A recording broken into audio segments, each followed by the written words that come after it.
Hi guys, it is GuideHacks, and in this video I will show you how to enable data saver mode on the YouTube mobile app. Now let's get started. First we need to open YouTube and tap on your profile icon in the top right corner. Here we need to find option settings,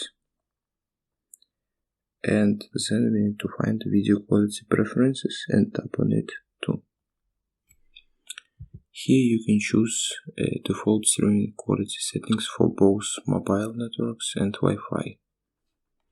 If you want to use less amount of data on mobile networks, you need to tap on it and choose data saver. This will provide lower video quality, but prevent data wastage. If you like, you can also change your video quality settings for when you stream on Wi-Fi networks. And you need to tap on data saver. That's all it was how to enable data saver mode on the YouTube app.